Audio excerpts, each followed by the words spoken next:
എല്ലാവർക്കും വെബ് ഡയറിയുടെ മറ്റൊരു വീഡിയോയിലേക്ക് സ്വാഗതം. ഞാൻ ഈ അടുത്ത് അറ്റൻഡ് ചെയ്ത ഇൻ്റർവ്യൂസിൽ ഏറ്റവും കോമൺ ആയിട്ട് ചോദിച്ച ഒരു ചോദ്യം എന്തായിരുന്നു എന്നറിയാമോ? ഈ ഒരു ചോദ്യമാണത്. അതായത് എന്താണ് HOC, അതായത് ഹയർ ഓർഡർ കമ്പോണൻസ് എന്ന് പറഞ്ഞാൽ. നമുക്ക് റിയാക്റ്റിൽ നമുക്കറിയാം കമ്പോണൻസ് ഉണ്ട്. കമ്പോണൻസ് വെച്ചിട്ടാണ് നമ്മളെല്ലാ കാര്യങ്ങളും ബിൽഡ് ചെയ്യുന്നത് അല്ലേ? അപ്പോൾ റിയാക്റ്റ് എന്തുകൊണ്ടാണ് നമുക്കൊരു ഹയർ ഓർഡർ കമ്പോണൻസ് തരുന്നതെന്ന് ചിന്തിച്ചിട്ടുണ്ടോ? അല്ലെങ്കിൽ ഇതെനിക്കൊന്ന് കൂടുതൽ ആൾക്കാർ ഈ പഠിക്കുന്നവരാണെങ്കിലും കൂടുതൽ ആൾക്കാരും അങ്ങനെ പ്രോജക്റ്റിൽ അധികം യൂസ് ചെയ്യാത്തൊരു സാധനം കൂടിയാണ് ഈ ഒരു ഹയർ ഓർഡർ കമ്പോണൻസ് പറഞ്ഞാൽ. അപ്പോൾ എന്തുകൊണ്ടായിരിക്കും ഒരു ഹയർ ഓർഡർ കമ്പോണൻസ് കൂടി നമുക്ക് കിട്ടുന്നത്? അപ്പോൾ സാധാരണ കമ്പോണൻസ് ഉണ്ട്. ഹയർ ഓർഡർ കമ്പോണൻസ് എന്ന് പറയുമ്പം അതിനെന്തെങ്കിലും ഒരു പ്രത്യേക പദവിയോ അല്ലെങ്കിൽ പ്രത്യേകമായിട്ടുള്ള ഒരു ശക്തിയോ എന്തെങ്കിലും ഉണ്ടായിരിക്കും അല്ലേ? അപ്പോൾ ആദ്യം നമുക്ക് ഡെഫിനിഷൻ നോക്കാം. അതിനുശേഷം സ്ട്രെയിറ്റ് ആയിട്ട് നമുക്ക് ഒരു ചെറിയൊരു എക്സാമ്പിൾ നോക്കാം. അപ്പോൾ ആ എക്സാമ്പിൾ ഞാൻ പഠിപ്പിച്ചു കഴിഞ്ഞിട്ട് നിങ്ങൾക്കൊരു ടാസ്ക് തരുന്നുണ്ടായിരിക്കും. അപ്പോൾ ആ ടാസ്ക് നിങ്ങൾ ഹയർ ഓർഡർ കമ്പോണൻസ് വെച്ചിട്ട് ചെയ്യാനായിട്ട് ശ്രമിക്കുക. ഓക്കെ, അതിൻ്റെ സൊല്യൂഷൻ ഞാൻ മറ്റൊരു വീഡിയോയിൽ അല്ലെങ്കിൽ അടുത്ത വീഡിയോയിൽ ഞാൻ പറയുന്നതായിരിക്കും. അപ്പോൾ നമുക്ക് ആദ്യം ഹയർ ഓർഡർ കമ്പോണൻസിൻ്റെ ആ ഒരു ഡെഫിനിഷൻ എന്താണെന്ന് നോക്കാം. അപ്പോൾ definition of A higher order component HOC, A higher order component is A function. അപ്പോൾ നമ്മുടെ സാധാരണ കമ്പോണൻസും എന്താണ്? ഒരു ഫംഗ്ഷനാണ്. അപ്പോൾ ആ ഒരു ലൈനിനകത്ത് നമുക്ക് യാതൊരുവിധ കൺഫ്യൂഷനും ആവശ്യമില്ല. Okay, that takes a component and returns a new component with enhanced functionality. എന്തെങ്കിലും മനസ്സിലായോ? അപ്പോൾ സാധാരണ നമ്മൾ സാധാരണ ജാവാസ്ക്രിപ്റ്റിലാണെങ്കിലും ഒരു ഫംഗ്ഷൻ എഴുതുമ്പം ആ ഫംഗ്ഷനകത്തേക്ക് നമുക്ക് എന്തിനെ കിട്ടും? നമുക്ക് ആർഗ്യുമെൻറ്റ്സിനെ കിട്ടും. ആർഗ്യുമെൻറ്റ്സ് മീൻസ് പാരാമീറ്റേഴ്സിനെ നമുക്ക് റിസീവ് ചെയ്യാൻ പറ്റും. ഇപ്പം നമ്മുടെ സാധാരണ കമ്പോണൻസ് ആണെങ്കിൽ അതിനകത്ത് നമുക്ക് പ്രോപ്സ് വരും അല്ലേ? അപ്പോൾ ഇവിടെ അവർ പറയുന്നത് a function that takes a component. അപ്പോൾ ഒരു ഫങ്ഷൻ റിസീവ് ചെയ്യുന്നത് ഒരു കമ്പോണൻറ്റിനെയാണ്. Then and returns a new component. അതിന് ശേഷം എന്തൊക്കെയോ കാര്യങ്ങളൊക്കെ ചെയ്തിട്ട്, എന്തൊക്കെയോ കാര്യങ്ങൾ എന്ന് പറഞ്ഞാൽ ഇതുണ്ടോ, വിത്ത് എൻഹാൻസ്ഡ് ഫങ്ഷണാലിറ്റി എന്നാണ് അവർ പറയുന്നത്. അപ്പോൾ എന്തൊക്കെയോ അഡീഷണൽ ആയിട്ടുള്ള കുറച്ച് കാര്യങ്ങൾ ചെയ്തിട്ട് ഈ ഫംഗ്ഷൻ നമുക്ക് ഒരു കമ്പോണൻറ്റിനെ നമുക്ക് തിരിച്ചു തരുന്നു എന്നുള്ളതാണ്. അപ്പോൾ ഇത് നമ്മൾ തുടക്കത്തിൽ വായിക്കുമ്പോൾ നമുക്കൊന്നും മനസ്സിലാവത്തില്ല. അപ്പോൾ നമുക്ക് ഇനി എന്താ ചെയ്യാൻ പോകുന്നത്? നമ്മൾ ഇതിൻ്റെ ഒരു എക്സാമ്പിൾ നോക്കാം. അതിനുശേഷം ഒന്നുകൂടെ വന്നിട്ട് നമ്മളിത് വായിക്കുമ്പോൾ നമുക്ക് ക്ലിയർ ആയിട്ട് കിട്ടും. ഓക്കെ, ഞാൻ പറഞ്ഞതുപോലെ വളരെ സിമ്പിളായിട്ട് നമ്മൾ എപ്പോഴും ഒരു തിയറി പഠിക്കാൻ നേരം അതുമായിട്ട് റിലേറ്റ് ചെയ്തിട്ടുള്ള ഏറ്റവും സിമ്പിളായിട്ടുള്ള ഒരു സൊല്യൂഷൻ കണ്ടുപിടിക്കാനായിട്ട് നോക്കുക. അപ്പോൾ ഞാനിവിടെ വന്നിട്ട് ഒരു പുതിയൊരു ഫയൽ ക്രിയേറ്റ് ചെയ്യുകയാണ്. സോ അതിൻ്റെ പേര് ഞാൻ title.jsx എന്ന് പറഞ്ഞു കൊടുത്തു. റിയാക്ട് ആരോ ഫങ്ഷണൽ കമ്പോണൻറ്റ് എക്സ്പോർട്ട് എന്ന് സൂം ചെയ്തേക്കാം. ഓക്കെ, അപ്പോൾ ഈ ടൈറ്റിലിനകത്ത് നമ്മൾ ഒരു H3 ആണ് കൊടുക്കുന്നത്. ഓക്കെ, അപ്പോൾ അതിനകത്ത് ഞാനിപ്പോൾ കൊടുക്കുകയാണ് welcome to web diary. Okay, ഇത്രേ ഉള്ളൂ ഈ ഒരു കമ്പോണൻറ്റിനകത്ത്. അതിനുശേഷം നമ്മുടെ ആപ്പിനകത്ത് വന്നിട്ട് ഞാൻ എന്ത് ചെയ്യാൻ പോവാണ്? അതിനെ ഇമ്പോർട്ട് ചെയ്യാൻ പോവാണ്. ഇമ്പോർട്ട് നമ്മുടെ ടൈറ്റിൽ ഫ്രം കമ്പോണൻസ്. അതിനുശേഷം ഞാനിവിടെ വന്നിട്ട് ആ ടൈറ്റിലിനെ വിളിച്ചു കൊടുത്തു. അപ്പോൾ നമുക്കിവിടെ വെൽക്കം ടു വെബ് ഡയറി എന്ന് പറഞ്ഞിട്ട് ഇവിടെ ഇവിടെ വന്ന് കിടപ്പുണ്ട്. അപ്പോൾ ഞാൻ എല്ലാത്തിനും കളർ തൽക്കാലം ഒന്ന് വൈറ്റ് ആക്കി കൊടുക്കുവാണ്, കാരണം ബാക്ക്ഗ്രൗണ്ട് ഓൾറെഡി ബ്ലാക്ക് ആയതുകൊണ്ട്. ഓക്കെ, നമുക്കിവിടെ കിട്ടുന്നുണ്ട്. ഒന്നുകൂടെ നമ്മുടെ ആപ്പിനകത്ത് പോയിട്ട് നമ്മുടെ ബോഡിക്കൊരു ഞാനൊരു മാർജിൻ കൂടി സെറ്റ് ചെയ്യാം, ഒരു 100 പിക്സൽ. അപ്പോൾ കുറച്ചുകൂടി വ്യക്തമായിട്ട് നമുക്ക് കാണാൻ പറ്റും. Okay, welcome to web diary. Okay, ഇത് നമുക്ക് വേണമെങ്കിൽ H1 ആക്കി കൊടുത്തേക്കാം, കുറച്ചുകൂടെ വലുതായിട്ട്. Okay, welcome to web diary കിട്ടി. അപ്പോൾ ഇത് സാധാരണ കമ്പോണൻ്റ് ആണല്ലേ? ആ കമ്പോണൻ്റ് ക്രിയേറ്റ് ചെയ്തു, അതിനകത്തേക്ക് നമ്മൾ എന്ത് കൊടുത്തു? ഒരു ടെക്സ്റ്റ് കൊടുത്തു. Okay, fine. ഇനി ഞാൻ ഈ ഒരു H1നെ ഹോവർ ചെയ്യാൻ നേരം, എനിക്കിവിടെ ഹോവർ ചെയ്യാൻ നേരം ഒരു ബാക്ക്ഗ്രൗണ്ട് കളർ വേണം എന്നിരിക്കട്ടെ. അപ്പോൾ ഞാൻ എന്ത് ചെയ്യാൻ പോവാണ്? ഞാനൊരു യൂസ് സ്റ്റേറ്റ് വിളിക്കാൻ പോവാണ്. Const is hover set is hover. Okay, അതിനുശേഷം ഞാൻ യൂസ് സ്റ്റേറ്റിനകത്ത് ഞാൻ ഇനിഷ്യലി എന്ത് കൊടുക്കാൻ പോവാണ്? ഫോൾസ് സെറ്റ് ചെയ്യാൻ പോവാണ്. സോ നമുക്കിവിടെ വന്നിട്ട് ഇമ്പോർട്ട് യൂസ് സ്റ്റേറ്റ്. ഓക്കെ, കൊടുത്തു. ഓക്കെ, അതിനുശേഷം നമുക്കറിയാം ഇതൊക്കെ നിങ്ങൾക്കറിയാവുന്ന കാര്യങ്ങളാണ് ഞാൻ ചെയ്യുന്നത് അല്ലേ. ഇനി ഈ H1 വന്നിട്ട് ഞാൻ എന്ത് ചെയ്യാൻ പോവാണ്, ഒരു ഓൺ മൗസ് എൻ്റർ വിളിക്കാൻ പോവാണ്. അതായത് ഓൺ മൗസ് എൻ്റർ കൊടുക്കുമ്പോൾ അതിനകത്ത് ഞാൻ എന്ത് ചെയ്യാൻ പോവാണ്, ഹാൻഡിൽ മൗസ് എൻ്റർ വിളിച്ചു. ഇനി അതുപോലെ തന്നെ ഞാൻ ഒരു ബിൽറ്റിനായിട്ടുള്ള ഒരു കാര്യം കൂടി കൊടുക്കാൻ പോവാണ്. അപ്പോൾ മൗസ് എൻ്റർ ചെയ്യുമ്പോൾ നമുക്ക് ചെയ്യാനായിട്ട് ഉദ്ദേശിക്കുന്ന ഇത് എന്ന് വെച്ചാൽ ഈ സെറ്റ് ഈസ് ഓവർ വെച്ചിട്ട് നമ്മൾ ട്രൂ ഓർ ഫോൾസ് എടുക്കാൻ പോവാണ് കേട്ടോ, കൊടുക്കാൻ പോവാണ്. ഇനി ഞാനിവിടെ വന്നിട്ട് ഓൺ മൗസ് ലീവ് എന്ന് പറഞ്ഞിട്ടൊരു സാധനമുണ്ട്. അതിന് ഞാൻ വന്നിട്ട് ഹാൻഡിൽ മൗസ് ലീവ് കൊടുത്തു. ഓക്കെ, ഇത് രണ്ടും കൊടുത്തു. ഇനി നമ്മൾ എന്ത് ചെയ്യണം, അത് രണ്ടും എഴുതി കൊടുക്കണം. അപ്പോൾ ഞാൻ ഈ സൈഡ് വിൻഡോ ക്ലോസ് ചെയ്യാം. ഓക്കെ, അപ്പോൾ ഞാനിവിടെ വന്നിട്ട് ഹാൻഡിൽ എന്തായിരുന്നു, മൗസ് എൻ്റർ ഒരു ഫങ്ഷനാണ്. ഓക്കെ, ഇനി അതിനെ കോപ്പി ചെയ്ത് ഞാൻ അതുപോലെ തന്നെ താഴോട്ടിടുകയാണ്. അതിനുശേഷം ഹാൻഡിൽ മൗസ് ലീവ് കൂടി കൊടുത്തു. അപ്പോൾ മൗസ് എൻ്റർ ചെയ്യാൻ നേരം നമ്മൾ എന്ത് ചെയ്യണം, സെറ്റ് ഈസ് ഹോവർ വെച്ചിട്ട് ഞാൻ എന്ത് കൊടുത്തു, ഇതിനെ ട്രൂ ആക്കി. ഇനി മൗസ് ലീവ് ചെയ്യാൻ നേരം ഞാൻ സെറ്റ് ഹോവർ എന്ത് ചെയ്തു, ഫോൾസ് ആക്കി കൊടുത്തു. അതിനുശേഷം ഞാൻ console dot log is hover നമുക്കൊന്ന് കൺസോൾ ചെയ്ത് നോക്കാം, ഇത് വർക്ക് ചെയ്യുന്നുണ്ടോ എന്ന് അറിയണമല്ലോ. ഓക്കെ, നമുക്ക് ഇൻസ്പെക്ട് എടുക്കാം, കൺസോളിൽ പോവാം.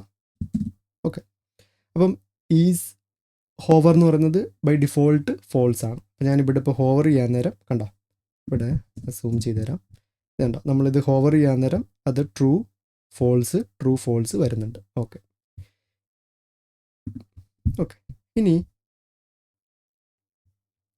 നമ്മളെന്താ ചെയ്യാൻ പോകുന്നതെന്ന് വെച്ചാൽ നമുക്ക് ഈ ഒരു H1 നമുക്കൊരു സ്റ്റൈൽ എഴുതി കൊടുക്കാം. ഓക്കെ, ഞാനിപ്പോൾ ക്ലാസ് ഒന്നും എഴുതാൻ നിൽക്കുന്നില്ല, അത് ക്ലാസ് വെച്ചിട്ട് വേണമെങ്കിൽ ചെയ്യാം. അതല്ലാന്നുണ്ടെങ്കിൽ ഞാനിപ്പോൾ ഇവിടെ തന്നെ എഴുതി കൊടുക്കാനായിട്ട് ശ്രമിക്കുകയാണ്. ഓക്കെ, അപ്പോൾ ഞാനൊരു സ്റ്റൈൽ എഴുതി കൊടുക്കാൻ പോവാണ്. അതായത് നമ്മുടെ ഈസ് ഹോവർ നമുക്കിവിടെ ട്രൂ ആണെന്നുണ്ടെങ്കിൽ ഓക്കെ, നമ്മൾ പറയാണ് ബാക്ക്ഗ്രൗണ്ട് കളറ് നമുക്ക് തൽക്കാലം വൈറ്റ് സെറ്റ് ചെയ്യാം. ഓക്കെ, അതല്ല എന്നുണ്ടെങ്കിൽ നമുക്കിപ്പോൾ തൽക്കാലം വേറെ കളറൊന്നും വേണ്ട. Okay, perfect. ഈ ഒരു സെയിം സാധനം തന്നെ നിങ്ങൾക്ക് വേണമെങ്കിൽ ക്ലാസ് ഉപയോഗിച്ച് ചെയ്യാം. ഓക്കെ, ഇത് വർക്ക് ചെയ്യുന്നുണ്ടോ നോക്കാം. സോ ഒയ്യോ, ബാക്ക്ഗ്രൗണ്ട് കളർ വൈറ്റ് ശരിയാവില്ല. അപ്പോൾ നമുക്ക് ഒരു ഗ്രീൻ കൊടുക്കും. ഓക്കെ, ഒരു ഗ്രീൻ കൊടുത്തപ്പോൾ നമുക്ക് ഇങ്ങനെയാണ് വരുന്നത്. അപ്പോൾ സാധാരണ ഒരു ഫങ്ഷണൽ കമ്പോണൻറ്റ് വെച്ചിട്ട് നമ്മൾ എന്ത് ചെയ്തു, നമ്മൾ സ്ഥിരം നിങ്ങൾക്കിപ്പോൾ ഇത് സാധാരണ നിങ്ങൾ റിയാക്റ്റ് പഠിക്കുമ്പോൾ തന്നെ പഠിച്ചാൽ തന്നെ നിങ്ങൾക്ക് ഇത്രയൊക്കെ ചെയ്യാനായിട്ട് നമുക്കറിയാം അല്ലേ. ഇനി നമ്മൾ എങ്ങിട്ട് വരികയാണ്, നമ്മൾ ഹയർ ഓർഡർ കമ്പോണൻറ്റിൻ്റെ ആക്ച്വൽ യൂസിലേക്ക് വരാൻ പോവാണ് കേട്ടോ. ഞാൻ വന്നിട്ട് ഒരു കമ്പോണൻറ്റ് കൂടി ക്രിയേറ്റ് ചെയ്യാൻ പോവാണ്. ഓക്കെ, പെട്ടെന്ന് ക്രിയേറ്റ് ചെയ്തിട്ട് വരാം. അപ്പോൾ ഞാനിവിടെ എന്താ ചെയ്തതെന്ന് വെച്ചാൽ എക്സാക്ട്ലി ആ ഒരു ടൈറ്റിൽ എന്ന് പറയുന്ന കമ്പോണൻറ്റിൻ്റെ ഒരു കോപ്പി എടുത്തു, അതിനെ paragraph.jsx എന്ന് പറഞ്ഞിട്ട് കൊടുത്തു.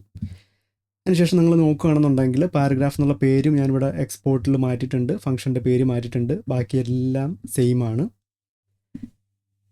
H1 എന്നുള്ളതിന് പകരം ഞാൻ എന്താക്കി, ഒരു പാരഗ്രാഫ് ടാഗ് ആക്കി. അതിനുശേഷം നമ്മുടെ app.jsx-നകത്ത് ഞാനത് ആഡ് ചെയ്തിട്ടുണ്ട്. അപ്പോൾ നമ്മളിവിടെ വന്ന് നോക്കുമ്പോൾ നമുക്കൊരു H1 ഉണ്ട്, ഒരു പാരഗ്രാഫും ഉണ്ട്.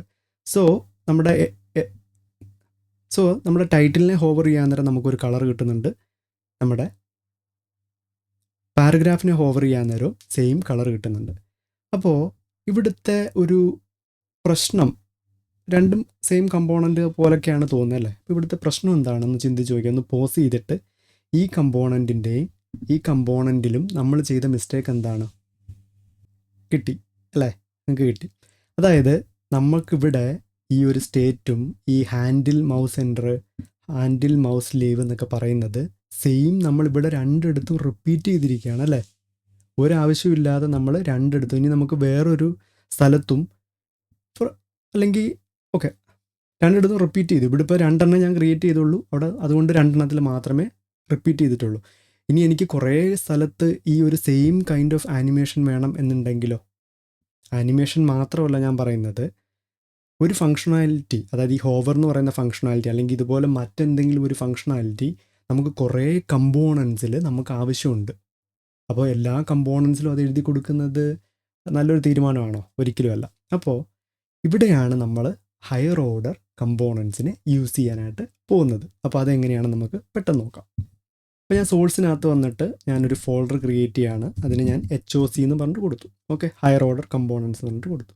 ഇനി ഞാനൊരു ഫയൽ ക്രിയേറ്റ് ചെയ്യാൻ പോവാണ്. അപ്പോൾ സാധാരണ നമ്മൾ HOC ഉപയോഗിക്കാൻ നേരം നമ്മൾ സാധാരണ സ്റ്റാർട്ട് ചെയ്യുന്നത് വിത്ത് എന്ന് പറഞ്ഞിട്ടുള്ള വേർഡ് വെച്ചിട്ടായിരിക്കും. അതാകുമ്പം പെട്ടെന്ന് നമുക്ക് മനസ്സിലാവും, അല്ലെങ്കിൽ മറ്റാൾ HOCയെ പറ്റി അറിയാവുന്നവർക്കും മനസ്സിലാവും ഇതൊരു ഹയർ ഓർഡർ കമ്പോണൻ്റ് ആണെന്നുള്ളത്. ഓക്കെ, അപ്പം വിത്ത് നമുക്കിപ്പോൾ വേണ്ടത് ഹോവർ ആനിമേഷനാണ് അല്ലേ. അപ്പം വിത്ത് ഹോവർ ആനിം .jsx. ഓക്കെ, അപ്പം നമ്മൾ ഇതിൻ്റെ ഡെഫിനിഷനിൽ കണ്ട എന്താണ്, ഇതൊരു ഫംഗ്ഷൻ ആണെന്ന് മനസ്സിലായി അല്ലേ. അപ്പം നമുക്കത് ക്രിയേറ്റ് ചെയ്യാം. റിയാക്ട് ആരോ ഫങ്ഷണൽ കമ്പോണൻറ്റ് എക്സ്പോർട്ട്. ഓക്കെ, അപ്പോൾ വിത്ത് ഹോവർ ആനിം എന്ന് പറയുന്ന സാധനം ഞാനിവിടെ ക്രിയേറ്റ് ചെയ്തു. ഇനി ഡിസ്ക്രിപ്ഷനിൽ വരുമ്പോൾ നമ്മൾ കണ്ടത് A higher order component is A function that takes a component. അപ്പം നമ്മളിപ്പോൾ ക്രിയേറ്റ് ചെയ്ത ഈ ഒരു കമ്പോണൻറ്റ് ഇവിടെ റിസീവ് ചെയ്യാൻ പോകുന്നത് ആരെയാണ്? പ്രോപ്സിനെ അല്ല, വേറൊരു കമ്പോണൻറ്റിനെയാണ് നമ്മൾ എടുക്കാനായിട്ട് പോകുന്നത്. സോ ഇവിടെ റിസീവ് ചെയ്യാൻ പോകുന്നത് എന്തിനെയായിരിക്കും? ഒരു കമ്പോണൻറ്റിനെ ആയിരിക്കും. സോ സാധാരണ ഇതിൻ്റെ ഒരു കീഴ്വഴക്കം എന്ന് പറഞ്ഞാൽ നമ്മളിതിനെ കോമൺ ആയിട്ട് വിളിക്കുന്നത് റാപ്ഡ് കമ്പോണൻ്റ് എന്ന് കേട്ടോ. റാപ്ഡ് കമ്പോണൻ്റ്, നിങ്ങൾക്ക് ഇഷ്ടമുള്ള പേര് വിളിക്കാം. അപ്പോൾ ആ ഒരു കീഴ്വഴക്കം വെച്ചിട്ട് തന്നെ നമുക്ക് മുന്നോട്ട് പോകാം. ഓക്കെ, അപ്പോൾ ഈ വിത്ത് ഹോവർ ആനിം എന്ന് പറയുന്നത് ഇവിടെ റിസീവ് ചെയ്യുന്നത് മറ്റൊരു കമ്പോണൻറ്റിനെയാണ്. ഓക്കെ, അത്രയും നമുക്ക് മനസ്സിലായി. അതിനുശേഷം അവർ പറയുന്നത് and return A new component. അപ്പോൾ ഇവിടെ റിട്ടേൺ ചെയ്യാൻ പോകുന്ന എന്താണ്? ന്യൂ കമ്പോണൻറ്റിനെയാണ് റിട്ടേൺ ചെയ്യാനായിട്ട് പോകുന്നത്. സാധാരണ നമ്മുടെ ഇവിടെ വന്ന് നോക്ക്, അതിനിങ്ങോട്ട് നീക്കിയിടാം. ഓക്കെ, നമ്മുടെ ടൈറ്റിൽ വെച്ച് ടൈറ്റിൽ എന്ന് പറയുന്ന കമ്പോണൻ്റ് അതിവിടെ നമുക്ക് കിട്ടുന്നത് എന്തായിരിക്കും? പ്രോപ്സ് ആണ് അല്ലേ. ഇവിടെ നമുക്ക് കിട്ടുന്നത് പ്രോപ്സ് ആണ്. പാരഗ്രാഫിലാണെങ്കിൽ ഇവിടെ കിട്ടുന്നത് പ്രോപ്സ് ആണ്. ഇവിടെ നമുക്ക് കിട്ടിയത് ഒരു റാപ്ഡ് കമ്പോണൻ്റ് ആണ്. ഇനി നമ്മളിവിടെ റിട്ടേൺ ചെയ്യുന്ന എന്താണ്? ഒരു JSX ആണ്. അപ്പോൾ നമ്മളിവിടെ റിട്ടേൺ ചെയ്യാൻ പോകുന്നത് മറ്റൊരു കമ്പോണൻ്റ് ആണ്. മനസ്സിലായോ? അപ്പോൾ മറ്റൊരു കമ്പോണൻറ്റിനെ നമുക്കിവിടെ റിട്ടേൺ ചെയ്യണം എന്നുണ്ടെങ്കിൽ സാധാരണ നമ്മൾ ഒരു കമ്പോണൻ്റ് എഴുതുമ്പോൾ എന്താണ്? ആ ഫംഗ്ഷൻ എഴുതുന്നു, അതിനുശേഷം ഡയറക്റ്റ് ഒരു റിട്ടേൺ സ്റ്റേറ്റ്മെൻറ്റ് വരുന്നു. ഇവിടെ ചെറിയൊരു വ്യത്യാസമുണ്ട്. കാരണം നമുക്ക് കുറച്ച് ഫങ്ഷണാലിറ്റീസ് ഒക്കെ ആഡ് ചെയ്തിട്ട് നമ്മൾ പുതിയൊരു കമ്പോണൻറ്റിനെയാണ് നമ്മൾ ഇവിടുന്ന് എന്ത് ചെയ്യാൻ പോകുന്നത്? എക്സ്പോർട്ട് ചെയ്യാൻ പോകുന്നത്. അപ്പോൾ ഇവിടെ നിങ്ങൾക്ക് മനസ്സിലാക്കാൻ വേണ്ടിയിട്ട് പെട്ടെന്ന് പറയുകയാണ്. ഇവിടെ നമ്മളെപ്പോഴും ചിന്തിക്കുക കാരണം ഇൻ്റർവ്യൂവിന് ഞാൻ ചെന്നപ്പോൾ എന്താണ് HOC എന്ന് ചോദിച്ചു, അതിൻ്റെ ഡെഫിനിഷൻ പറഞ്ഞു, അതിനുശേഷം ഒരു HOC ഡെമോൺസ്ട്രേറ്റ് ചെയ്ത് കാണിക്കാൻ കൂടി അവർ പറഞ്ഞിട്ടുണ്ടായിരുന്നു. അപ്പോൾ നിങ്ങൾ സാധാരണ നിങ്ങളെപ്പോഴും ചിന്തിക്കേണ്ട ഒരു കാര്യം, സാധാരണ ഒരു കമ്പോണൻറ്റ് ക്രിയേറ്റ് ചെയ്യാൻ നേരം അതിനകത്ത് ഒരു റിട്ടേൺ സ്റ്റേറ്റ്മെൻറ്റ് ഉണ്ടാവുള്ളൂ. പക്ഷേ നമ്മുടെ ഹയർ ഓർഡർ കമ്പോണൻസിനകത്ത് നമുക്ക് 2 റിട്ടേൺ സ്റ്റേറ്റ്മെൻറ്റ് ഉണ്ടാവും എന്നുള്ളത് ആദ്യം ചിന്തിക്കാം. ഓക്കെ, അപ്പോൾ ഇവിടെ നമ്മൾ റിട്ടേൺ ചെയ്യാൻ പോകുന്നത് എന്താണ്? മറ്റൊരു കമ്പോണൻ്റ് ആണല്ലേ. അപ്പോൾ നമ്മൾ വീണ്ടും ഇവിടെ വന്നിട്ട് എന്ത് ചെയ്യണം? ഫങ്ഷൻ. അപ്പോൾ ഇത് കുറച്ച് ബുദ്ധിമുട്ടുണ്ടാക്കുന്ന രീതിയിൽ പഠിക്കണമെങ്കിൽ നമ്മൾ അതിന് പേരൊക്കെ കൊടുത്ത് ഹോവർ ആനിം എന്നൊക്കെ പറഞ്ഞിട്ടൊക്കെ കൊടുക്കണം. അതിൻ്റെ ഒന്നും ആവശ്യമില്ല. നമുക്കിവിടെ ആ ഒരു എഴുതാൻ പോകുന്ന ഫംഗ്ഷന് പേരൊന്നും കൊടുക്കണ്ട. സോ ഞാനിവിടെ എന്ത് ചെയ്യാൻ പോവാണ്? ഒരു ആരോ ഫംഗ്ഷൻ എഴുതാൻ പോവാണ്. ഓക്കെ, അപ്പോൾ റിട്ടേൺ ചെയ്യുന്നത് ഒരു ഫംഗ്ഷനെയാണ്. ഓക്കെ, ഇനി ഈ ഫംഗ്ഷൻ റിട്ടേൺ ചെയ്യാൻ പോകുന്നത് എന്താണ്? നമ്മുടെ ഈ റാപ്ഡ് കമ്പോണൻ്റ് ആണ്. അതായത് ഈ വിത്ത് ഹോവർ ആനിം എന്ന് പറയുന്ന കമ്പോണൻറ്റിലേക്ക് നമ്മളൊരു അതായത് വിത്ത് ഹോവർ ആനിമിലേക്ക് വന്ന ഈ ഒരു കമ്പോണൻറ്റിനെയാണ് നമ്മൾ റിട്ടേൺ ചെയ്യുന്നത്. മനസ്സിലായോ? അപ്പം ഇവിടെ നമ്മൾ വീണ്ടും റിട്ടേൺ ചെയ്യാൻ പോകുന്നത് ആരെയാണ്? ഈ ഒരു റാപ്ഡ് കമ്പോണൻറ്റിനെയാണ്. ഒന്ന് പോസ് ചെയ്യുക, ഒന്ന് മനസ്സിലാക്കുക കേട്ടോ. അപ്പോൾ നമ്മൾ സാധാരണ നമ്മുടെ ഒരു കമ്പോണൻറ്റിനകത്ത് നമ്മൾ റിട്ടേൺ ചെയ്യുന്നത് എന്തിനെയാണ്? സാധാരണ JSXനെയാണെങ്കിൽ അവരുടെ ഡെഫിനിഷൻ പ്രകാരം നമ്മുടെ HOC റിട്ടേൺ ചെയ്യേണ്ടത് മറ്റൊരു കമ്പോണൻറ്റിനെയാണ്. അപ്പോൾ നമ്മൾ എന്ത് ചെയ്തു? നമ്മൾ ഇവിടെ റിട്ടേൺ ചെയ്യുന്നത് മറ്റൊരു കമ്പോണൻ്റ് ആയതുകൊണ്ട് നമ്മൾ എന്ത് ചെയ്തു? നമ്മളൊരു ഫംഗ്ഷൻ എഴുതി, അതിനകത്ത് നമ്മൾ റിട്ടേൺ ചെയ്യുന്നത് ഈ ഒരു റാപ്ഡ് കമ്പോണൻ്റാണ്. ഓക്കെ, ആ ഒരു സ്ട്രക്ചർ മനസ്സിലായി എന്നാണ് വിശ്വാസം.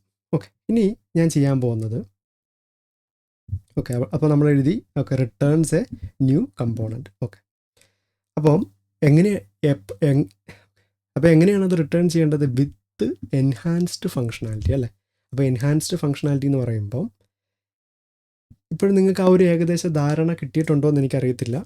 നമ്മളിത് പുതിയൊരു HOC ക്രിയേറ്റ് ചെയ്യാൻ കാരണം നമ്മളിവിടെ അനാവശ്യമായിട്ട് കുറച്ച് ലൈൻസ് ഓഫ് കോഡ് നമ്മൾ എഴുതിയിട്ടുണ്ടായിരുന്നു. അപ്പോൾ ഞാൻ ടൈറ്റിലിനകത്തുനിന്ന് ആ സ്റ്റേറ്റിനെയും ആ ഹാൻഡിൽ മൗസ് സെൻറ്ററും ആ മൗസ് ലീവിനെ ഞാൻ അവിടെ നിന്ന് കട്ട് ചെയ്തു. അതിനുശേഷം നമ്മുടെ ഇവിടെ വന്നിട്ട് ഇതിനകത്ത് എഴുതി കൊടുത്തു. അപ്പോൾ ഇവിടെ ശ്രദ്ധിച്ചായിരുന്നോ? ഇവിടെ നോക്കി ഞാൻ എവിടെ നിന്നാണ് കട്ട് ചെയ്തത്? ഇതൊക്കെ നമ്മൾ പഠിക്കുന്ന സമയത്ത് തെറ്റിപ്പോകുന്ന കാര്യങ്ങൾ കേട്ടോ. അതായത് നമ്മളിവിടെ ഈ ഒരു ഫസ്റ്റ് ലൈൻ കഴിഞ്ഞിട്ട് ഉടനെ തന്നെ നമ്മൾ എന്തെഴുതി കൊടുത്തായിരുന്നു? ഞാനിപ്പോൾ കട്ട് ചെയ്ത ഭാഗം എഴുതി കൊടുത്തായിരുന്നു അല്ലേ. പക്ഷേ ഞാനിവിടെ വന്നപ്പോൾ പേസ്റ്റ് ചെയ്തത് എവിടെയാണ്? ഇതിനകത്താണോ? നോക്കിയേ, ഈ ഫസ്റ്റ് ലൈൻ കഴിഞ്ഞ് ഉടനെ അല്ല ഞാൻ പേസ്റ്റ് ചെയ്തത്. നമ്മൾ എവിടെയാണ് പേസ്റ്റ് ചെയ്യേണ്ടത്? നമ്മുടെ ആ ആദ്യത്തെ റിട്ടേൺ സ്റ്റേറ്റ്മെൻറ്റിന് ശേഷമാണ് നമ്മളിവിടെ അത് പേസ്റ്റ് ചെയ്തത്. ഓക്കെ, അതൊരു മെയിൻ നിങ്ങൾ എഴുതി വെക്കുകയോ അല്ലെങ്കിൽ നോട്ട് ചെയ്യേണ്ട ഒരു കാര്യമാണ് അല്ലേ. ഒന്നാമത്തെ കാര്യം എന്തായിരുന്നു? നമ്മുടെ HOCക്കകത്തേക്ക് വരുന്നത് മറ്റൊരു കമ്പോണൻ്റ് ആണ് അല്ലേ. അതിനെ നമ്മൾ റാപ്ഡ് കമ്പോണൻ്റ് എന്ന് കൊടുത്തു. രണ്ടാമത്തെ പോയിൻ്റ് എന്തായിരുന്നു? അതിനകത്ത് 2 റിട്ടേൺ സ്റ്റേറ്റ്മെൻറ്റ് ഉണ്ടാവണം എന്നുള്ളത് മനസ്സിലാക്കി. മൂന്നാമത്തെ കാര്യം, നമ്മളത് പേസ്റ്റ് ചെയ്യേണ്ടത് ആദ്യത്തെ ലൈനിന് ശേഷമല്ല, രണ്ടാമത്തെ ലൈനിന് ശേഷമാണ്. ഓക്കെ, ഇതിനൊക്കെ റീസൺ ഉണ്ട്. ഞാൻ അതിലേക്ക് അങ്ങ് തിയറി ആയിട്ട് പോവുകയാണെന്നുണ്ടെങ്കിൽ നിങ്ങൾക്ക് ഇത് മനസ്സിലാവില്ല, നിങ്ങൾ ഇവിടുന്ന് സ്കിപ്പ് ചെയ്തിട്ട് പോകും. അപ്പോൾ ഇത് ഓർത്ത് വെക്കാൻ വേണ്ടിയിട്ടാണ് ഞാൻ ഈ ഒരു രീതിയിൽ പറയുന്നത്. ഓക്കെ, അപ്പോൾ ഇനിയിപ്പം നമ്മുടെ ടൈറ്റിലിൽ നിന്ന് ഞാനതെടുത്ത് കളഞ്ഞു, പാരഗ്രാഫിൽ നിന്നും ഞാനതെടുത്ത് കളയാണ്. ഓക്കെ, കണ്ടില്ലേ, നമ്മുടെ ആ ഒരു ടൈറ്റിൽ ഇപ്പോൾ വളരെയധികം ക്ലീൻ ആയിട്ടുണ്ടല്ലേ. ടൈറ്റിൽ എന്ന് പറയുന്ന പാരഗ്രാഫ് ജസ്റ്റ് H1നെ മാത്രമാണ് റിട്ടേൺ ചെയ്യുന്നത്, പാരഗ്രാഫ് ജസ്റ്റ് Pനെ മാത്രമാണ് റിട്ടേൺ ചെയ്യുന്നത്. വേറെ വ്യത്യാസമൊന്നുമില്ല. ഇപ്പം നമ്മൾ ഇവിടെ വരുമ്പം നമുക്ക് പ്രത്യേകിച്ചൊന്നും കാണത്തില്ല. നമുക്കിവിടെ ഒരുപാട് എററൊക്കെ വന്ന് കിടപ്പുണ്ടായിരിക്കും. കണ്ടോ, ഒരുപാട് എറർ ഇവിടെ വന്ന് കിടപ്പുണ്ട്. Reference error, handle mouse center is not defined എന്നൊക്കെ പറഞ്ഞിട്ട്. ഓക്കെ, കുഴപ്പമില്ല. നമുക്ക് ഇനിയും പരിപാടികളുണ്ട്. ആ ഒരു എററിൻ്റെ മെയിൻ ഒരു കാര്യം എന്താണ്? നമുക്കിവിടെ ഓൺ മൗസ് സെൻറ്ററോ അല്ലെങ്കിൽ ഓൺ മൗസ് ലീവോ സ്റ്റൈലോ ഒന്നും എഴുതി കൊടുക്കാൻ പറ്റത്തില്ല. കാരണം ഇവിടെയുള്ള സാധനങ്ങളെല്ലാം നമ്മൾ എന്ത് ചെയ്തു? കട്ട് ചെയ്തു. അപ്പം ഞാൻ അതിനെയും അതുപോലെ കട്ട് ചെയ്യുകയാണ്. ഓക്കെ, അപ്പോൾ സാധാരണ ഒരു H1, പാവ H1 മാത്രമേ ഉള്ളൂ. ഇനി ഇവിടുന്നും ഞാനിത് കട്ട് ചെയ്യുകയാണ്. ഓക്കെ, സാധാരണ ഒരു P. അപ്പോൾ ഇവിടെയാണ് നമ്മുടെ അടുത്തൊരു കൺഫ്യൂഷൻ സ്റ്റാർട്ട് ചെയ്യുന്നത്. ഇപ്പോൾ ടൈറ്റിലിനകത്തുനിന്നും പാരഗ്രാഫിനകത്തുനിന്നും നമ്മൾ ആവശ്യമില്ലാത്തതെല്ലാം എടുത്ത് കളഞ്ഞു, അല്ലെങ്കിൽ റിപ്പീറ്റ് ചെയ്തിട്ടുള്ള സാധനങ്ങൾ. ഇവിടെ യൂസ് സ്റ്റേറ്റ് കിടപ്പുണ്ട്, ഇവിടെയും യൂസ് സ്റ്റേറ്റ് കിടപ്പുണ്ട്. ഓക്കെ, ആവശ്യമുള്ളതും ആവശ്യമില്ലാത്തതും ഒക്കെ ആയിട്ടുള്ള കാര്യങ്ങളെല്ലാം എടുത്ത് കളഞ്ഞു. പക്ഷേ ഈ വിത്ത് ഹോവർ ആനിമേഷൻ എന്ന് പറഞ്ഞത് ഒരു സെപ്പറേറ്റ് ആയിട്ട് നിൽക്കുകയാണ്. ഇപ്പോൾ ഈ വിത്ത് ഹോവർ ആനിമേഷനും ഈ പാരഗ്രാഫും ടൈറ്റിലും ഒന്നും തമ്മിൽ ഒരു കണക്ഷൻ ഇല്ല അല്ലേ. അപ്പോൾ ഇതെങ്ങനെയാണ് നമ്മൾ ഇവിടെ എഴുതി കൊടുത്ത ഈ ഹോവറും ഈ ഹാൻഡിൽ മൗസ് ലീവൊക്കെ എങ്ങനെയാണ് നമുക്ക് ഈ ടൈറ്റിലിനും ഈ പാരഗ്രാഫിനും അപ്ലൈ ചെയ്യാൻ പറ്റുന്നത്? ഓക്കെ, അപ്പോൾ അതാണ് ഹയർ ഓർഡർ കമ്പോണൻറ്റിൻ്റെ രണ്ടാമത്തെ ആ ഒരു സെക്ഷൻ എന്ന് പറയുന്നത്. ഇതിനെ തമ്മിൽ നമ്മൾ എന്ത് ചെയ്യണം? കണക്ട് ചെയ്യണം. അപ്പോൾ ഇവിടെ നമ്മൾ മനസ്സിലായ ഒരു കാര്യം എന്ന് വെച്ചാൽ, ഈ റാപ്ഡ് കമ്പോണൻ്റ് എന്ന് പറയുന്നത് എന്താണ്? ഒരു കമ്പോണൻ്റാണ് വരുന്നത്. അപ്പം ഏത് കമ്പോണൻ്റാണ് വരേണ്ടതെന്നുള്ളത് നമ്മളാണ് തീരുമാനിക്കുന്നത്. അപ്പോൾ എനിക്ക് ഈ റാപ്ഡ് കമ്പോണൻ്റായിട്ട് വരേണ്ടത് ഈ ടൈറ്റിൽ കമ്പോണൻ്റാണ്. മറ്റൊന്ന് പാരഗ്രാഫ് കമ്പോണൻ്റാണ്. കാരണം അവിടെയായിരുന്നു ഈ ഒരു സെയിം ബിഹേവിയർ ഉണ്ടായിരുന്നത് അല്ലേ. അപ്പോൾ അതെങ്ങനെയാണ് നമ്മൾ അയക്കുന്നത് എന്നുള്ളത് ആദ്യം നമുക്ക് നോക്കാം. ഓക്കെ, അപ്പോൾ നമ്മളെന്താ ചെയ്യേണ്ടതെന്ന് വെച്ചാൽ, ഇതുണ്ടോ ഇവിടെ എല്ലാം എക്സ്പോർട്ട് എല്ലാം കിടപ്പുണ്ട്. അപ്പോൾ ഞാനിപ്പോൾ നമുക്ക് ടൈറ്റിൽ വന്നിട്ട് അതൊന്ന് ചെയ്യാം. ഓക്കെ, ആദ്യം നമുക്കതിനെ ഇമ്പോർട്ട് ചെയ്യണം. ഏത്? വിത്ത് ഓവർ ആനിം എന്ന് പറഞ്ഞിട്ടുള്ള ആ ഒരു HOCനെ നമ്മൾ എടുത്തു. ഇനി ഈ ടൈറ്റിലിനെ ബൈ ഡിഫോൾട്ടായിട്ട് നമ്മൾ എന്ത് ചെയ്തിട്ടുണ്ട്? എക്സ്പോർട്ട് ചെയ്തിട്ടുണ്ട്. അതിനോടൊപ്പം തന്നെ നമുക്ക് ഒരു കാര്യം കൂടി ചെയ്യാം. ആ രണ്ടാമത്തെ സ്റ്റെപ്പ് ഇതാണ്. കുറച്ച് കൺഫ്യൂഷൻ ഉണ്ടാവും, പക്ഷേ എന്ത് ചെയ്യാനാ, നമ്മൾ ഡെവലപ്പേഴ്സ് ആയിപ്പോയില്ലേ, പഠിച്ചേ പറ്റുള്ളൂ. ഓക്കെ, അപ്പോൾ ഇവിടെ വന്നിട്ട് നമ്മൾ ഒരു വേരിയബിൾ ക്രിയേറ്റ് ചെയ്യാൻ പോവാണ്.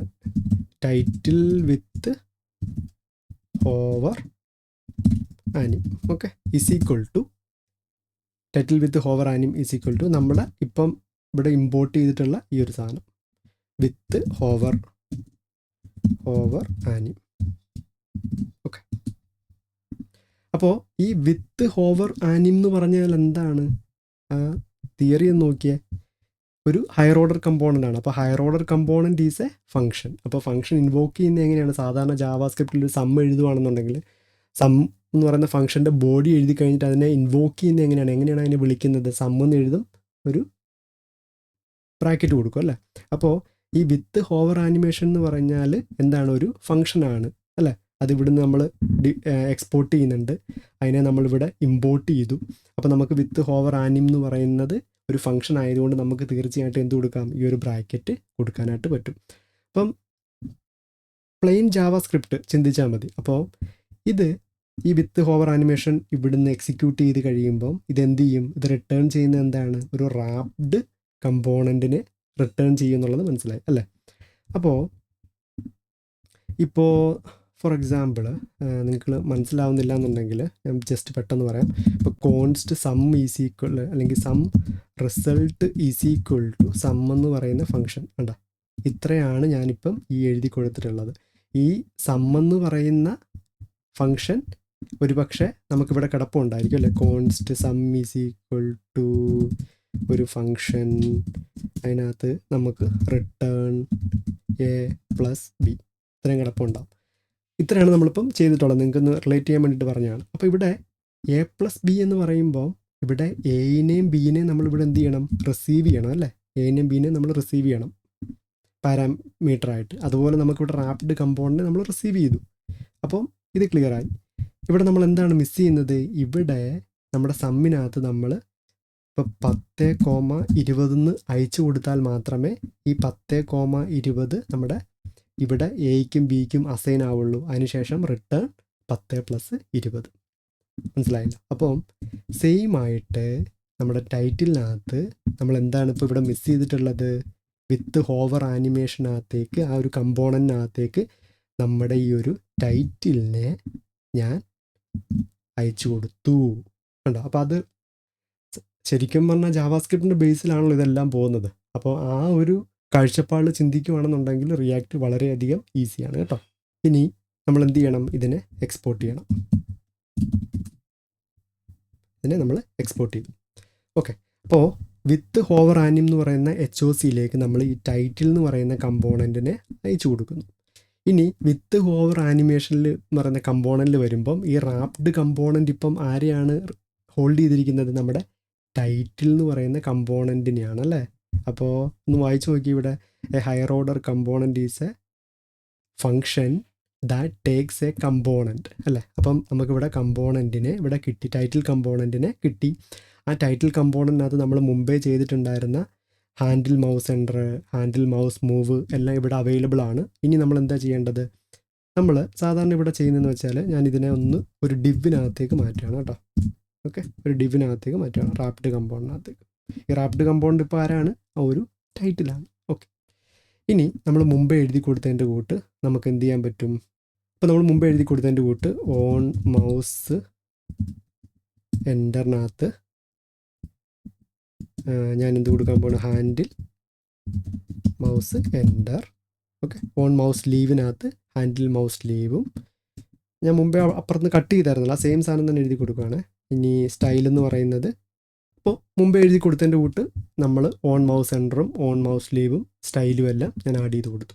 ഓക്കെ, ഇനി നമ്മുടെ ഇവിടെ വരികയാണെന്നുണ്ടെങ്കിൽ നമുക്ക് ആ ഒരു ഹോവർ ആനിമേഷൻ വന്നിട്ടുണ്ടോ? വന്നിട്ടില്ല. എന്തുകൊണ്ടാണ്? നമുക്കിവിടെ ഇപ്പോൾ നമ്മുടെ ഈ ഒരു ടൈറ്റിൽ എന്ന് പറയുന്ന കമ്പോണൻ്റ് ഒരു സാധാരണ കമ്പോണൻറ്റുമായി അതുപോലെ തന്നെ ഒരു HOC റാപ്ഡ് കമ്പോണൻറ്റുമായി അല്ലേ? അപ്പോൾ നമ്മളിവിടെ ഇപ്പോൾ ഉപയോഗിച്ചിട്ടുള്ളത് സാധാരണ കമ്പോണൻ്റാണ്, ടൈറ്റിൽ എന്ന് പറയുന്ന കമ്പോണൻ്റാണ്. സോ സംടൈംസ് നമുക്ക് ടൈറ്റിലിന് ഹോവർ ആനിമേഷൻ ഇല്ല എന്നുണ്ടെങ്കിൽ നമുക്കിപ്പോൾ എന്ത് ചെയ്യാൻ പറ്റും? ധൈര്യമായിട്ട് ടൈറ്റിലിനെ അങ്ങനെ ഉപയോഗിക്കാം. ഇനി നമുക്ക് എന്താണ് അറിയേണ്ടത്? ആ ആനിമേഷനെ നമുക്ക് തിരിച്ചു കൊണ്ടുവരണം. അപ്പോൾ അതാണ് നമ്മുടെ HOCയുടെ മൂന്നാമത്തെ മെയിൻ സ്റ്റെപ്പ് എന്ന് പറയുന്നത്. അപ്പോൾ തീർച്ചയായിട്ടും നമുക്കിവിടെ അതിന് വേണ്ടിയിട്ടാണ് നമ്മളിവിടെ എന്ത് ചെയ്തിട്ടുള്ളത്? ഒരു എക്സ്പോർട്ട് ഞാനവിടെ കൊടുത്തിട്ടുള്ളത്. അപ്പോൾ നമുക്ക് തീർച്ചയായിട്ടും ഇവിടെ വന്നിട്ട് എന്ത് ചെയ്യാൻ പറ്റും? ഇമ്പോർട്ട് ചെയ്യാനായിട്ട് പറ്റും. ഇമ്പോർട്ട് വിത്ത് ടൈറ്റിൽ വിത്ത് ഹോവർ ആനിം അല്ലേ? അപ്പോൾ അതിനെ എടുത്തു. അതിനുശേഷം ഞാനിവിടെ വന്നിട്ട് ടൈറ്റിൽ വിത്ത് ഹോവർ ആനിമേഷനെ വിളിച്ചു. ഓക്കെ, നമുക്ക് എറർ വന്നിട്ടുണ്ട്.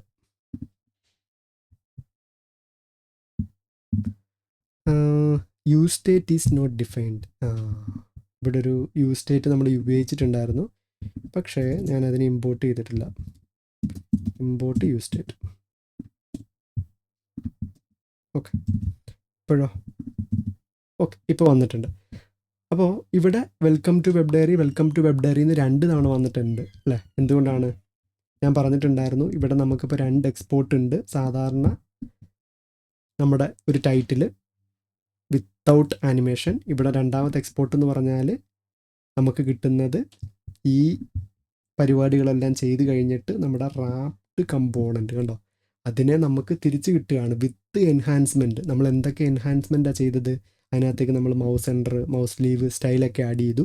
അപ്പോൾ ഈ റിട്ടേൺ ചെയ്ത് കിട്ടുന്ന സാധനത്തിനെ നമുക്കിവിടെ ഈ ഒരു ടൈറ്റിൽ വിത്ത് ഹോവർ ആനിമിലേക്ക് നമ്മൾ എന്ത് ചെയ്തു? സേവ് ചെയ്ത് വെച്ചിട്ടുണ്ട്. ഓക്കെ, അപ്പോൾ അതിനെ നമ്മളിവിടെ ഇമ്പോർട്ട് ചെയ്തു. അതിനുശേഷം നമ്മളിവിടെ വിളിച്ചിട്ടുണ്ട്.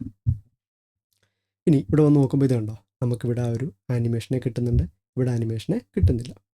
അപ്പോൾ ഞാനിപ്പം വിത്ത് നമുക്കിതാണ് വേണ്ടത് അല്ലേ? അപ്പോൾ ഞാൻ ആ പാരഗ്രാഫിനെയും കളയുകയാണ്. ഇനി സെയിം പോലെ തന്നെ നമുക്ക് പാരഗ്രാഫിനെ എടുക്കാം. Const paragraph with hover animation. Okay, അപ്പം ഇവിടെ ഞാൻ കൊടുത്ത പേരെന്ന് പറഞ്ഞാൽ ടൈറ്റിൽ വിത്ത് ഹോവർ ആനിമേഷൻ ആണെങ്കിൽ ഇത്, കാരണം ഇത് ടൈറ്റിലാണല്ലോ. ഇനി ഇവിടെ വന്നപ്പോൾ ഞാൻ പേര് ജസ്റ്റ് ഒന്ന് മാറ്റി പാരഗ്രാഫ് വിത്ത് ഹോവർ ആനിം കൊടുത്തു. വിത്ത് ഹോവർ ആനിം എന്ന് പറഞ്ഞാൽ ഇപ്പം ഗ്ലോബലായിട്ടുള്ള ഒരു സാധനമാണ്, ആർക്ക് വേണമെങ്കിലും നമുക്ക് കൊടുക്കാം. അപ്പം വിത്ത് ഹോവർ ആനിമിനേക്ക് നമ്മളിപ്പോൾ പാസ് ചെയ്യുന്നത് പാരഗ്രാഫിനെയാണ്. സോ ആ പാരഗ്രാഫ് നമുക്കിവിടെ റാപ്ഡ് കമ്പോണിൽ കിട്ടുന്നു. നമ്മൾ മുമ്പേ 2 ഇടത്തു നിന്നും കട്ട് ചെയ്ത് സെയിം സാധനം അവിടെ കിടപ്പുണ്ട്. അപ്പോൾ ഇവിടെ മൗസ് സെൻറ്റർ, മൗസ് ലീവും സ്റ്റൈലും എല്ലാം ആഡ് ചെയ്യുന്നു. അതിനുശേഷം ഈ റാപ്ഡ് കമ്പോണൻറ്റിനെ ഇവിടുന്ന് റിട്ടേൺ ചെയ്യുന്നു. അപ്പോൾ ഇനിയിപ്പോൾ ഇവിടെ വന്നിട്ട് നമ്മൾ എഴുതി കൊടുക്കേണ്ട കാര്യമാണ് പാരഗ്രാഫ്, എന്തോ എൻ്റെ പേര്, ഇതിനെ എക്സ്പോർട്ട് ചെയ്തിട്ടില്ല. ഓക്കെ ഓക്കെ, ഇനിയിപ്പോൾ ഇവിടെ വന്നിട്ട് paragraph with hover animation.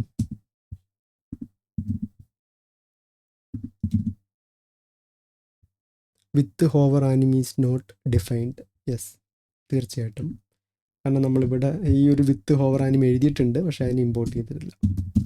With hover anime. Okay, ഇപ്പോഴോ?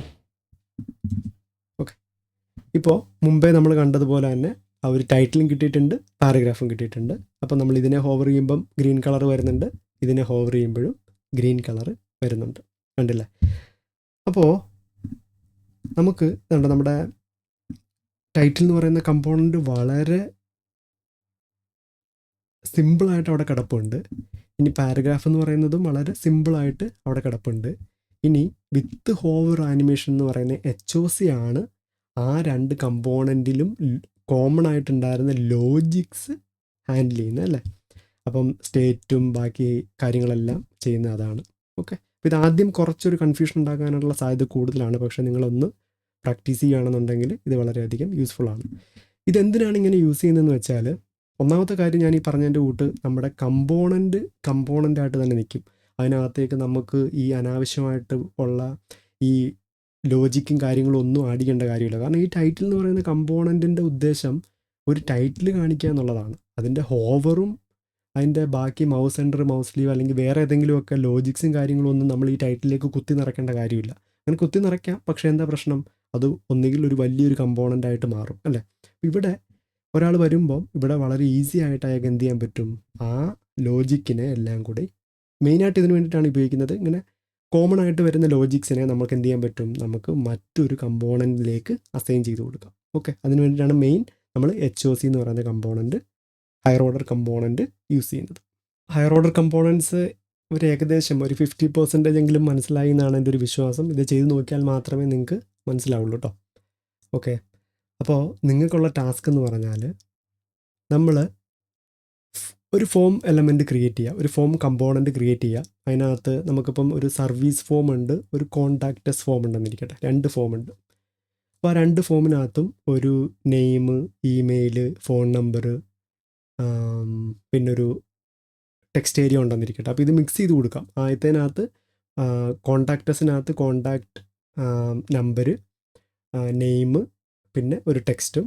ഇനി സർവീസ് ഫോമിനകത്താണെന്നുണ്ടെങ്കിൽ എന്ത് കൊടുക്കാം, ഒരു service name, service contact number, ഒരു എന്താ പറയുക, വേറെ ഏതെങ്കിലും ഒരു ഫീൽഡ് കൂടെ കൊടുക്കുക. ഓക്കെ, രണ്ടും ഡിഫറെൻ്റ് ആയിക്കോട്ടെ, കുഴപ്പമില്ല. ഫോം എലമെൻറ്റ്സ് കൊടുക്കുക, സബ്മിറ്റ് ബട്ടൺ കൊടുക്കുക. അപ്പോൾ ഇതിനകത്ത് നമ്മൾ കോമൺ ആയിട്ട് യൂസ് ചെയ്യുന്ന ഒരു കാര്യമാണ് എന്ത്, നമ്മളൊരു ഒബ്ജക്റ്റ് ക്രിയേറ്റ് ചെയ്യുന്നു. ഈ ഫോമിനകത്ത് നമ്മൾ യൂസർ എൻ്റർ ചെയ്യുന്ന വാല്യൂസിനെ നമ്മൾ ട്രാക്ക് ചെയ്യുന്നു. അതിനുശേഷം സബ്മിറ്റ് ചെയ്യുമ്പോൾ നമുക്ക് അവിടെ ഒരു ഒബ്ജക്റ്റ് കിട്ടുന്നു അല്ലേ. ആ യൂസർ സബ്മിറ്റ് ചെയ്ത യൂസർ നെയിം, പിന്നെ ഫോൺ നമ്പർ, ടെക്സ്റ്റ് ഏരിയ എല്ലാം നമ്മൾ ഒരു ഒബ്ജക്റ്റിലേക്ക് എടുക്കുന്നു. അപ്പോൾ അതെടുക്കുന്നത് എങ്ങനെയാണെന്നുള്ളത് നിങ്ങൾക്ക് അറിയത്തില്ല എന്നുണ്ടെങ്കിൽ ഗൂഗിൾ ചെയ്ത് നോക്കുക. ഞാനിത് അടുത്ത വീഡിയോയിൽ ഇതിൻ്റെ സൊല്യൂഷൻ പറഞ്ഞുതരാം കേട്ടോ. പക്ഷേ നിങ്ങളിത് ട്രൈ ചെയ്യണം. ഇപ്പോൾ 2 ഫോമിനകത്തും ഈ ഇൻപുട്ടിൽ നിന്ന് വാല്യൂവിനെ എടുക്കാനായിട്ട് നമ്മൾ ഉപയോഗിക്കുന്നത് സെയിം കൺസെപ്റ്റാണ്. അപ്പോൾ നമുക്കിപ്പോൾ ഒരു 5 ഫോം ഉണ്ടെന്നുണ്ടെങ്കിൽ 5 ഫോമിൽ യൂസർ എൻ്റർ ചെയ്യുന്ന വാല്യൂസിനെ നമ്മൾ റിയാക്റ്റ് വെച്ചിട്ട് ട്രാക്ക് ചെയ്യുന്നത് സെയിം ലോജിക്ക് വെച്ചിട്ടാണ്. അപ്പോൾ ഈ 5 ഫോമിനകത്തും അത് ഒരുപോലെ കിടക്കുകയാണ്. അപ്പോൾ നമ്മൾ എന്ത് ചെയ്യണം, ഒരു HOC കമ്പോണൻറ്റ് ക്രിയേറ്റ് ചെയ്യുക. ഓക്കെ, അതിനുശേഷം ഈ കോമൺ ആയിട്ട് വരുന്ന ഈ ലോജിക്സിനെ മൊത്തം അതിലേക്ക് കൊണ്ടുവരിക, എന്നിട്ട് ചെയ്ത് നോക്കുക. ഓക്കെ, അതിനുശേഷം നിങ്ങൾക്ക് ഒരു ഗിറ്റിലോട്ടോ വല്ലതും പുഷ് ചെയ്തിട്ട് താഴെ കമൻറ്റിൽ രേഖപ്പെടുത്തുക. ഓക്കെ, അപ്പം HOC മനസ്സിലായെന്നാണ് എൻ്റെ ഒരു വിശ്വാസം. അപ്പം മറ്റൊരു വീഡിയോ ആയിട്ട് വീണ്ടും കാണാം. അതുവരെ ബൈ. വീഡിയോ ഇഷ്ടപ്പെട്ടു എന്നുണ്ടെങ്കിൽ തീർച്ചയായിട്ടും എന്ത് ചെയ്യുക, ലൈക്ക് ചെയ്യുക, ഷെയർ ചെയ്യുക, കമൻറ്റ് ചെയ്യുക.